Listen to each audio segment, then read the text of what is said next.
చాలా హడావుడి బీభత్సం చేసిన చాలామంది పెద్ద పెద్ద నౌకల వంటి వారు స్తోత్రం. మరి అది సింపుల్గా నేల అంటుకొని పనిచేసినాడు శుభ్రంగా ఉంటున్నాడు. మరి మన హడావుడితో మనం ఏమైనా అటు ఇటు అవుతుందా? బండి మునుగుతుందా?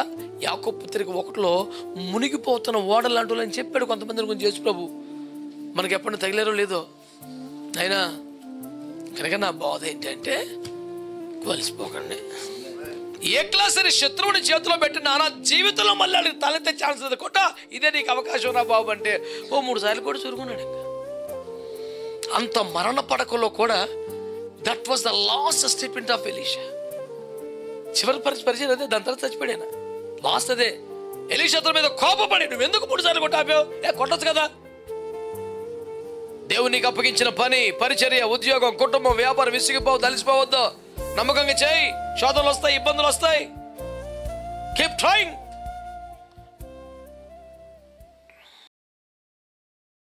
కనుక చెప్పండి, ఏమవ్వకూడదు మీ సేవలో, భక్తిలో, పరిచర్యలో? అలసిపోవద్దు. ఇంకా ఆసక్తిగా ఉండండి. 1 కొరింథీ పత్రిక 15:58 ప్రభువునందు మీ ప్రయాస వ్యర్థము కాదని ఎరిగిన వారై కదలని వారును స్థిరులై ఉండి ప్రభు కార్యాభివృద్ధి యందు ఎప్పటికీ ఆసక్తులై ఉండుడి. ఏదో శ్రీకాకుళం స్వామి చెప్పినట్టు పొంగిపోతే బూరు లేకపోతే అప్పడంలాగా నీకు ఏదైనా మేలు జరిగితేనేమో చెలరైపోతావేక. చిన్న శోధన వస్తే మళ్ళీ మొహం చూపించావు. ఇదేమో రకం, ఇది స్టాండర్డ్గా ఉండాలా? ఆటుపోటు తట్టుకోవాలి మనిషి. అదేంటండి మా గోదావరిలో ఒక జోకేసాడు, మీకు తెలుసలేదు. కొబ్బరి చెట్టు నరికేసి దానికి మధ్యలో చిన్న హ్యాలో డొల్లలాగా తొలిచి అందులో కూర్చొని గోదావరి మొత్తం తిరిగేస్తుంటాడు. ఓ కొబ్బరి చెట్టు ఈడ్చికొడితే ఒక 8 అడుగులు నిడువు చూసుకుంటాడు. మధ్యలో కొంచెం తవ్వేసినట్టుగా డొప్పలా చేసి దాంట్లో కూర్చొని ఏం లేదు, సాయంత్రానికి 1000 రూపాయలు రొయ్యలు పడతాడు ప్రశాంతంగా. పైన రైళ్ళు వెళ్ళిపోతుంటాయి, పక్కన లాంచీలు వెళ్ళిపోతుంటాయి. 2 రోజులు కష్టం, 3 రోజులు కష్టం, 10 రూపాయలు ఖర్చులు అంతే. ఈ తెప్పేసుకొని గోదావరి అంతా తిరిగేస్తుంటాడు. ఓసారి నాకు అలాంటి వాళ్ళు తగులుతారు కదండి, పెద్ద పెద్ద వాళ్ళు నాకేం తగులుతారు, పేద మంచితర జీవితాలు కదా. తగిలితే మాట ముచ్చట మాట్లాడతామంటే, అవునండి పాస్టర్ గారు 500 రూపాయలు తప్ప 10 ఏళ్ళ మట్టి తిరిగేస్తున్నాను, బాగానే ఉంది. అదే 2,000 కోట్ల రూపాయల ఓడమునిపోతాం ఏంటండి అన్నాడు. ఇప్పుడు నేనేం చెప్పను? అది నీ కోట్లంట, మన టీవీలో చూశాను. 500 రూపాయలు తప్ప 10 ఏళ్ళ మట్టి తిరుగుతున్నాను, రోజుకి 1000 రూపాయలు తెస్తాను. చాలా హడావుడి బీభత్సం చేసిన చాలామంది పెద్ద పెద్ద నౌకల వంటి వారు స్తోత్రం. మరి అది సింపుల్గా నేల అంటుకొని పనిచేసినాడు శుభ్రంగా ఉంటున్నాడు. మరి మన హడావుడితో మనం ఏమైనా అటు ఇటు అవుతుందా? బండి మునుగుతుందా? యాకోబు పత్రిక 1లో మునిగిపోతున్న ఓడలాంటి అని చెప్పాడు కొంతమంది గురించి యేసు ప్రభు. మనకి ఎప్పుడైనా తగిలేరో లేదో అయినా కనుక నా బాధ ఏంటంటే కలిసిపోకండి. ఇంకా చేయాల్సిన భక్తి చాలా, మనం సాగాల్సిన భయం ఉంది. యెహోషువతో ఆ మాట చాలా చాలా పెద్ద మాట. యెహోషువ పండు వృద్ధాప్యానికి వచ్చి ఇక చనిపోయే దశలో అక్కడ రాసిన పదం, తన కాలంలో తను ఏం చేశాడు? 31 మంది రాజులను చంపి దేశాలు స్వాధీనం పంచుకొని పలహారం పంచినట్టు స్వాస్థ్యాలు పంచిపెట్టేశాడు. ఇంత బేభత్స విజయాలు సాధించిన ఆయన పట్టుకొని, నువ్వు కాలము గడిచిన వృద్ధుడు వచ్చున్నావు, కానీ స్వాధీన పరచుకునే దేశము చాలా మిగిలి ఉన్నది. ఓరి బాబోయ్, యెహోషువ చేసిన సేవ ఎంత గొప్పది! ఎన్ని దేశాలు పట్టుకున్నాడు, ఎంతమంది రాజులను సాగుకొట్టాడు, ఎన్ని వేల రాష్ట్రాలు, జిల్లాలు. అరే రూబేన్ అబ్బాయి, ఈ 100 ఎకరం తీసుకో, ఇది పంపకం. ఇంత మహానుభావుడు దేవుడు సేవ చేస్తా అంటాడు. నాన్న నువ్వు చాలా బాగా చేసావు, కానీ స్వాధీన పంచుకునే దేశం ఇంకా చాలా మిగిలి ఉంది, నీకు వయసు అయిపోయింది, మరి నెక్స్ట్ జనరేషన్ తయారు చేద్దాం అంటున్నాడు. మరి ఇప్పుడు మనం అలసిపోతే ఎలా సార్? పౌలు గారు ఏమన్నాడు? ఇప్పటికే గెలిచితిననేనను సాధించుదని అనుకోవడం లేదు, కానీ వెనుకన్న మనిషి ముందున్న వాటి కొరకు వేగిరముగా నేను ఇంకా సాధించలేదు, గెలవలేదు, సంపూర్ణ సిద్ధి పొందలేదు, తిప్పలు పడుతున్నాను అన్నాడు ఆయన. మనం ఆల్రెడీ ఎన్నో చేసాము, చెందాము, మరి ఆ విధంగా ఏమీ లేదు. ఇవల్ల పెద్ద బోధ ఏమీ లేదండి, అలసిపోకండి అంతే. ఎక్కువ బోధ ఏం చేస్తలేదు నేను. చిన్న చిన్న సమస్యలతో పోరాడి, చిన్న చిన్న కష్టాలతో పోరాడి, చిన్న చిన్న బాధలు వచ్చి, చిన్న చిన్న ఒక్క మాట అంటే మగవాడు ఉండేవాడు చిన్న ఏగ పడితే బాబు నా ప్రాణం తెత్తాక వచ్చింది, కానీ మరి ఏగే ప్రాణం తీసేస్తుందా? ఇంతగా బలహీనమైన మాటలు నోరు తెరిచినప్పుడు ఏగన్నాక పెంపుడు కుక్కలాగా కూర్చుంటుంది. అది ఎగురుతూ ఉంటుంది, వాళ్ళతో వస్తుంటుంది. దాని జాతి లక్షణం అది, ఓర్చుకోవటం నీ లక్షణం. దేవునికి స్తోత్రం. ఇప్పుడు ఇంతోటి దానికే నా ప్రాణం తెత్తకొచ్చి బాబు ఎక్కడ దాన్ని చంపేస్తుంది బాబోయ్. సైతానికే వశం కాదురా బాబు, నేను చంపేస్తాం. ఏగి ఎక్కడ తెస్తుంది నీకు? చెప్పండి. అది అది అది నేను చెప్పేది అది. నాకు ఎక్కువ బోధం లేదు, చెప్పండి నానా అంతే. ఒకరోజు ప్రార్థనలో 1 గంట సేపు మోకాలు వేసామనుకోండి, స్తోత్రం స్తోత్రం, అయ్యి బాబు ఇంకా అవ్వలేదా? అయ్యి బాబోయ్ ఇప్పుడు ఇంత ఆరాధన ఉండండి, చేతులు పైకి స్తోత్రం స్తోత్రం స్తోత్రం స్తోత్రం స్తోత్రం అయిపోయింది బండి. నువ్వు బాయిలర్ కోళ్ళని తగలబెట్టి చర్చిలోకి, సరే నాటుకోళ్ళు అంటాడు ఒక్కళ్ళేడు, మొత్తం బాయిలర్ కోళ్ళే. ఇంజక్షన్లు చేసేసి 45 రోజుల్లో 2.5 కేజీలు తెచ్చేస్తున్నారు. ఊరికే కనబట్టం ఏమీ బలం లేదు సార్. మాట్లాడమంటే మాత్రం మైకులో వెనక ముందు సంబోధన లేకుండా పనికిమాలి ఇంగ్లీషులో వాగమంటే వాగుతారు తప్ప స్టాండర్డ్ అది భక్తిలో. రాజుల 2వ గ్రంథము 13వ అధ్యాయం ఒక ముచ్చట చెప్తాను మీకు. రాజుల 2వ గ్రంథము 13వ అధ్యాయము ఎవరిని చదువుతారా? 18, 19.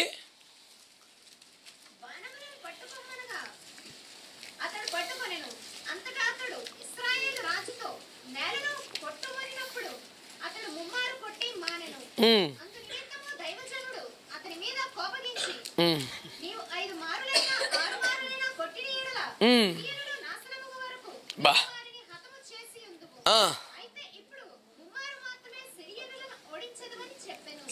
చేతిలో పోగొట్టుకున్నావుగా. ఈ ప్రపంచములో అన్ని రకాల సైన్యముల కన్నా అత్యంత క్రూరమైన సైన్యం సిరియన్లు అని చెప్తారు. అంటే వాళ్ళ చేతిలో అశ్షూరియులు సిరియన్ల చేతిలో పడితే క్షమాపణ ఉండదట, కనికరం ఉండదట. భయంకరమైన బాధలు పెడేస్తారంట, ఘోరవధ చేస్తారు. అలాంటి సిరియన్లని పూర్తిగా అలా చేతికి ఇస్తాడు దేవుడు. బంగారు లాంటి ఛాన్స్. యుద్ధం వచ్చింది, భయపడిపోయి మరణ పడకలో చివరి గడియల్లో పడుకున్న ఎలీషా దగ్గరికి వెళ్ళి 2 కాళ్ళు పట్టుకున్నాడు. ఆయన ఓపి చేసుకుని ఏమి నాన్న అంటే, ఇశ్రాయేలు వరకు రాధమ్మ నీవే, రావుతూ నీవే. ఏంటి విషయం ఏంటి? యుద్ధానికి వచ్చారు వాళ్ళు, బలవంతులు, నాకేం చేయాలో అర్థం కావట్లేదు అంటే, పక్క రూములో కొన్ని బాణాలనే తీసిరా అన్నాడు. సండ్యూసుకులు పిలవలాగా దేశపు రాజుగారు వెళ్ళి తీసుకొచ్చాడు. కిటికీ తీయన్నాడు, తీశాడు, కొట్టన్నాడు. 3 సార్లు కొట్టేసి ప్రైజ్ ద లార్డ్ హల్లెలూయా అన్నాడు. తిట్టేశాడు ప్రవక్త. దైవజనుడు అతన్ని కోపపడి, ముమ్మారు ఎందుకు కొట్టావు? నువ్వు 5-6 సార్లు కనీసం కొట్టుంటే సిరియన్ల మీద శాశ్వతమైన విజయం వచ్చి ఉండేది. ఇప్పుడు 3 సార్లు గెలుతావు, తర్వాత మళ్ళీ ఆల్దే పై చేయిపో అన్నాడు. ఇప్పుడు నీకు ఏం కష్టం వచ్చిందిరా? చేతులు ఎక్కలేసిన ఛాన్స్ వచ్చి 3 సార్లు కొట్టి తెలిసిపడి బాబు, ఇక సార్లే రాబురా నేను చెప్పదా కొట్టుంటే ఎంత బాగుండేది. అట్లీస్ట్ ఒక 5-6 సార్లు కొడితే నీ సొమ్మేం బావును. కిటికీది విమానాలు కొట్టు అన్నప్పుడు కొడతానే ఉండాలి. నువ్వు మెలకుగలిగి ప్రార్థన చేయండి, రాత్రంతా ప్రార్థన చేయండి, ఎడతెక్క ప్రార్థన చేయండి, మెలుకోకుండా చేయండి, ప్రార్థిస్తూ మెలుకోకుండండి, ప్రార్థనలో పోరాడండి, ప్రార్థనలో పెనుగులాడండి, ప్రార్థనలో ఇన్ని చెప్పాడు యేసుప్రభు.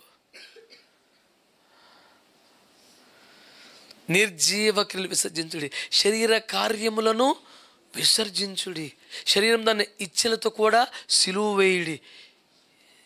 అసలు ప్రాజెక్టు బోల్డ్ ఉందిగా. పోనీ రెగ్యులర్గా మనం చేయవలసిన పనులు కొంచెం చెప్దామా?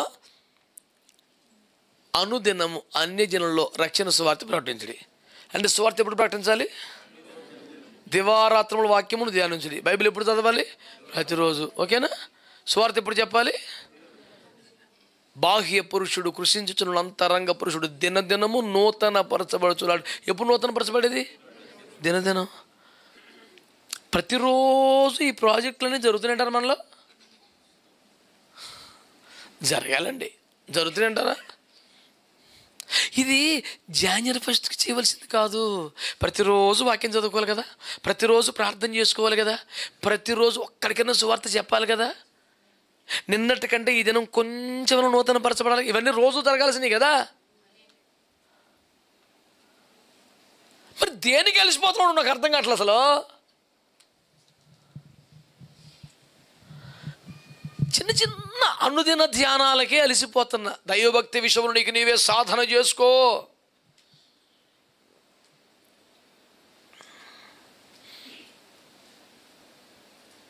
మళ్ళీ జీవితంలో సిరియనులు అనే వ్యక్తులు భూమి మీద లేకుండా సిరియనుల సైన్యమును బొత్తిగా నాశనం చేయడానికి, తుత్తునీయులుగా మార్చడానికి, శత్రు శేషమే లేకుండా చేయడానికి అద్భుత ప్రణాళిక దేవుడు ఏర్పాటు చేసి బాణాలు ఇచ్చి కిటికీ తెరిచి కొట్టినానా అని చెప్పంటే 3 సార్లు కూడా తెలిసిపోయాడు బాబు.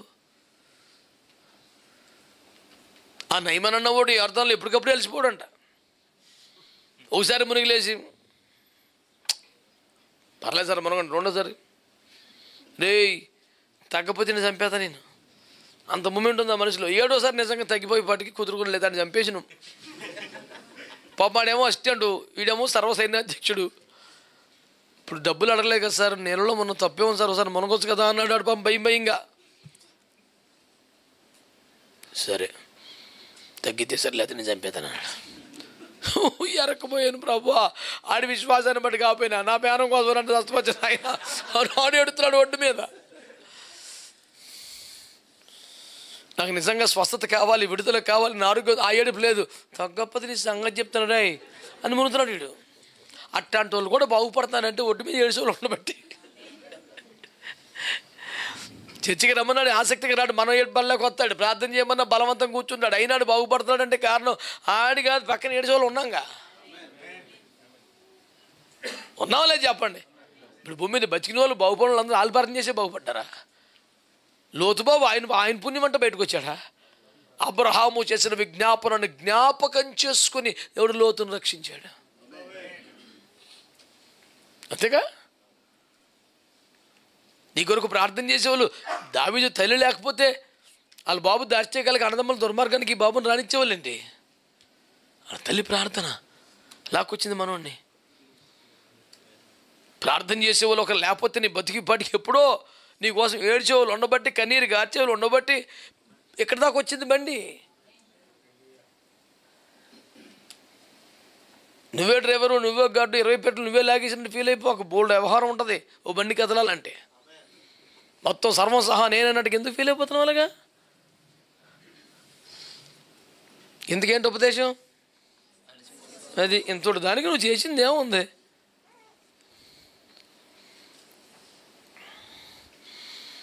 ఏ క్లాస్ అని శత్రువుని చేతిలో పెట్టి నానా జీవితంలో మళ్ళీ అడిగి తలెత్తే ఛాన్స్ లేదు. కొట్ట ఇదే నీకు అవకాశం నా బాబు అంటే 3 సార్లు కూడా చురుకున్నాడు. ఇంకా అంత మరణ పడకలో కూడా that was the last statement of Elisha. చివరి పరిచయం అదే, దాని తర్వాత చచ్చిపోయాను. లాస్ట్ అదే. ఎలీషా అతని మీద కోపపడి నువ్వు ఎందుకు 3 సార్లు కొట్టాపావు? కొట్టచ్చు కదా. దేవుడు నీకు అప్పగించిన పని, పరిచర్య, ఉద్యోగం, కుటుంబం, వ్యాపారం విసిగిపోవు, తలిసిపోవద్దు. నమ్మకంగా చేయి. శోధనలు వస్తాయి, ఇబ్బందులు వస్తాయి. Keep trying.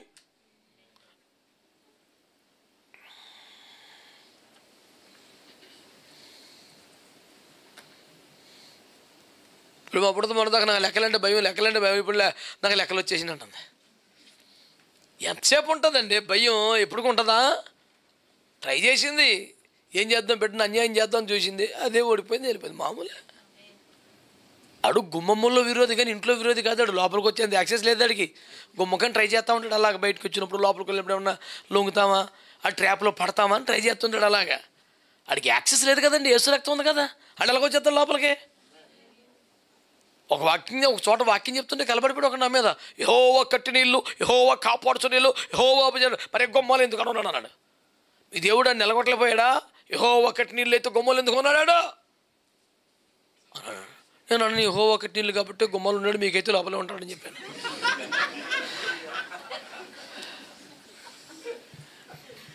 నా భక్తి నేను చేసుకెళ్ళిపోతున్నాను, ఎందుకండి అన్నాడు. అవునాడు, గుమ్మలు ఎందుకు ఉన్నాడు అన్నాడు. ఏమో నేను ఎప్పుడైనా బలహీనపడి ఆడు పెట్టి ఆలోచన కానీ లొంగుతాను ట్రై చేస్తుంటాడు. లోనికి వచ్చినప్పుడు బయటకు వెళ్ళినప్పుడు దీవించబడితే అర్థం అంటే ఆడు గుమ్మలో ఉంటాడు కదా, ఆ ట్రాప్లో పడకుండా ఉంటామే దీవించబడ. అటు లోపలికి వచ్చినప్పుడు 500 నోటు వెళ్ళినప్పుడు 1000 రూపాయలకి అతను దొరుకుతుందనే. మరి లోనికి వచ్చినప్పుడు బయటకు వెళ్ళినప్పుడు దీవించబడతాం అంటే అర్థం ఏంటి? ఓ చైను నెక్లెస్ దొరుకుతుంది వెళ్ళినప్పుడు వచ్చినప్పుడు అని. ఆడు లోపలికి వెళ్ళినా బయటకు వచ్చిన గుమ్మలో ఉంటాడు. ఏమంటాడు మా అయితే, ఇది నిజమా అంటాడు. ఏదో పనికి మళ్ళీ తోట పెడతాడు, అంతకని ఏం చేయలేడాడు. నీ వల్ల కాదు, నువ్వు చేయలేవు, ఇదే దేవుని ప్రేమనేం లేదు, దేవుని సంపన్నం లేవు, సంకల్పాలు అన్నాడు, నువ్వు ట్రై చేసిన రాదు, ఆడికి వస్తుంది, ఏదో చెప్తుంటాడు. ఇప్పుడు అమ్మని ఎత్తుకొని క్లోరోఫామ్ జల్లి మత్తులోకి వెళ్ళిపోతుంది. 5 యాప్లికలు తిప్పించాడా, సైడ్ గుండి చెప్తాడు, ఏం కాదులే చావరా తిరిగితే ఎట్లా అవుతుంది అంతే, ఒక థాట్. దానికి యాకోబు గారు ఏం చెప్పారు? తన స్వకీయమైన దురాశ చొప్పున ఏడవబడి మరొకరు సైతాన్ని శోధించేస్తున్నాడు. నీ బుద్ధి ఎట్లాంటి బుద్ధి రా, పద్దా కాడి మీద పడి ఎడుతున్నావు, ఆడు తెరగ దొరికాడు నీకు పద్దాక. తన స్వకీయ దురాశ చొప్పున ఏడవబడి మరుళ్ళు కొల్పబడి అప్పుడు శోధి. ఆ థర్డ్ స్టేజ్. ఫస్ట్ 2 స్టేజ్లో పర్లేదు, థర్డ్ స్టేజ్కి వచ్చాక కీమో అవసరం అవుతుంది.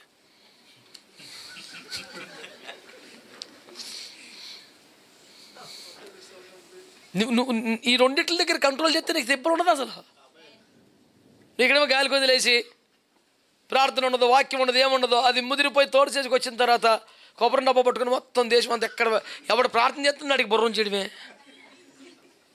ఆడు నీకన్నా దూరంగా ఉన్నాడు, వాడు నీకేటి తెలుసు వాడి గురించి. ఆడేం చేసి వచ్చాడు? ప్రభు అందరినీ కాపాడు కాక. దైవజనులకు వ్యతిరేకంగా మాట్లాడట్లా ముసుగేసుకొని కొందరు బయలుదేరుతున్నారు, తప్పదే వద్దు. బైబిల్లో లేని పిచ్చి పిచ్చి పద్ధతుల్ని ఒక అద్భుత ప్రత్యక్షతగా ప్రజల ముందు కనపరిచే వ్యర్థ ప్రయత్నం తీవ్రంగా ఖండిస్తున్నాను. వద్దు, మంచిది కాదు. నీకు ఒక పరిచర్య అప్పగించాడు, నీకు ఒక పని అప్పగించాడు, 3 సార్లే బాణం కొట్టి తెలిసిపోవడం ఏంటి? ప్రార్థిస్తూనే ఉండాలి. ప్రార్థన జవాబు రాకపోయినా ప్రార్థన చేసింది ఆవిడ. నీకే సహాయం చేయను పో అని చెప్పిన ప్రార్థన చేసింది. కుక్క పిల్లతో పోల్చిన ప్రార్థన చేసింది. ఎందుకు కలిసిపోతున్నావు అసలు? అలసట పడకయు. మత్తయి సువార్త 26:43.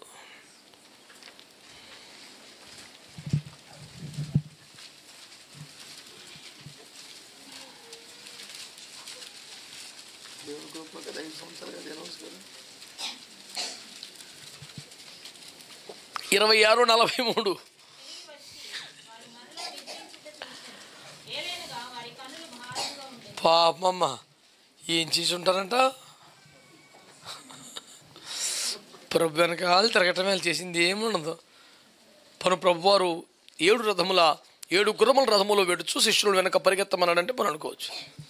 ఆయన నడిచే కదా పాపం, ఆయన కాలు నడికే కదా, ఆయనతో పాటే కదా. ఎవరికైనా జాంకి అయితే ఆలకిచ్చేవాడు కదా, మామిడికైతే ఆలకిచ్చేవాడు కదా. ఆయన తింటాడు పాపం, వెళ్ళే కదా సర్వసమృద్ధి కలిగి పోషించబడి బలపరచబడి సమృద్ధిగా ఎవరైతే ఇచ్చినా దేవునికి స్తోత్రం. మరి ఈ రకంగా బలపడిపోయి ఒరే నన్ను అప్పగించబడే గడి వచ్చిందిరా, కాసేపు కొంచెం పట్టుకుపోతారా,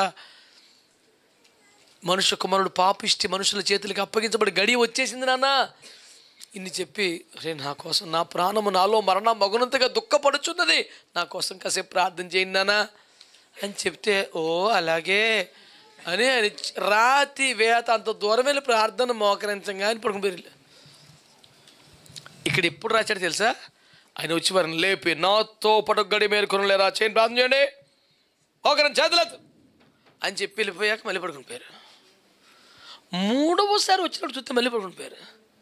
చిరాకు వచ్చేసి ఇక పడుకోండి, అప్పగించబడి ఆమేన్. రైట్.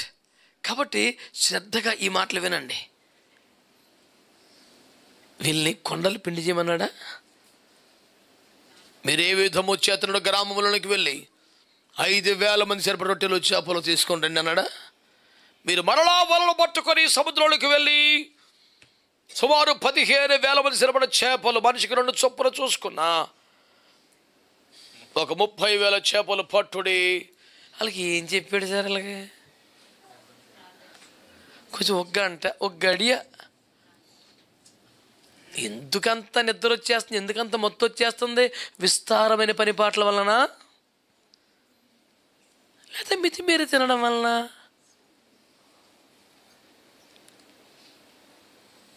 రాత్రి 11 అయ్యే వరకు కళ్ళు ఎర్రగా చింతనిప్పులా మారిపోతున్నాయా?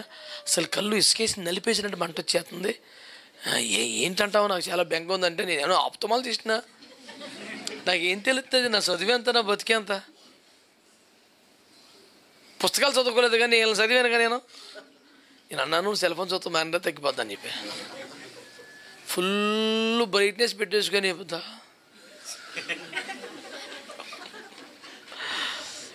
ఎన్ని గంటలు గడుపుతాడు మరి, కళ్ళు ఏమైపోతాయండి? చూసి చూసి చూసి చూసి చూసి ఫోన్ అలసిపోతుంది, కళ్ళు చెడిపోతున్నాయి, హృదయం పాపతో నిండిపోతుంది, బతుకు నాశనం అయిపోతుంది, దేవుడు దూరం అయిపోతున్నాడు, సాతాను ఒళ్ళోకి వెళ్ళిపోతుంది, నరకం సెంటర్లోకి వెళ్ళిపోతున్నాడు. నిన్న కళ్ళు మంటలే అవుతున్నాడు నాన్న, అక్కడ మంట ఇంకా పెరిగిపోతుంది, అగ్ని అరద పురుగు చావు చూసుకొని అయ్యి బాబా నువ్వు పెద్దని భయపెట్టే కానీ అన్నాడు. అవి వద్దు నాన్న అట్టండి చూడబోకరా. ఇప్పుడు 5 గంటలు 6 గంటలు 7 గంటలు ఒక్కరోజు నీ సెల్ ఫోన్ మొత్తం చూసింది అంత కొడితే వచ్చేస్తాగా ఎన్ని గంటలు పడ్డాడని తెలిసిపోతుంది కదా, కొట్టించాను ఆడితోనే. 7 గంటలు ఎందుకు 7 గంటలు ఏం చూశారు అంటే అని వాట్సాప్ 7 గంటలు ఉంది, ఏదో వస్తుంది చెప్పకు నాకు మారు మనసు అంటే అని ఏదో అలాగా ఈ బొట్టనెళ్ళు అరిగిపోతుంది గెంటేసి గెంటేసి గెంటేసి పనికి మాలిన పనులు. మరి ఆడు ఇన్ని 7 గంటలు చూసేసి కళ్ళు పాడుకుంటే ఆడి కళ్ళకి నేను ప్రార్థన చేయాలంట, కూడా నేను ప్రార్థన చేయని చెప్పాను. మరి బీపీ వచ్చేస్తుంది మీరేమన్నా అవుతారు అన్నాను. అన్ని 7 గంటలు నాన్ స్టాప్ సెల్ ఫోన్ చూసి కళ్ళు మంటలు వచ్చేస్తానే ప్రార్థన చేయమంటే ఇప్పుడు ఏం చేయాలి?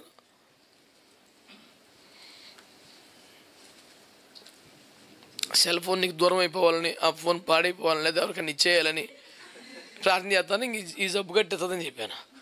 వాళ్ళ సీకన్య అన్నాడు. ఎందుకని? అది డాడీ కొనిచ్చాడు, మమ్మీ కాదు కాదు కాదు అది లేకపోతే ఉండలేడాడు.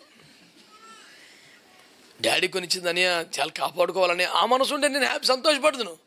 అడిగి అది లేదు, అమ్మ నాన్న కష్టం సోయలేదు అడిగి అసలు, ఇది లేకపోతే ఉండలేడాడు.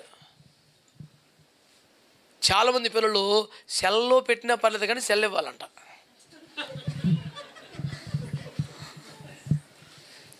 మర్మాలు గ్రహించడానికి నన్ను అడగండి, అటు తయారయ్యారు దుర్మార్గం అని. చెప్పండి, మీరు అప్పగించిన పనిలో ప్రార్థనలో అలసిపోకూడదు. 2 రాజులు 13:18 ప్రకారం పనిలో అలసిపోకూడదు. మత్తయి 24:43 ప్రకారం ప్రార్థనలో అలసిపోవద్దు, అలసిపోవద్దు. ఆమేన్.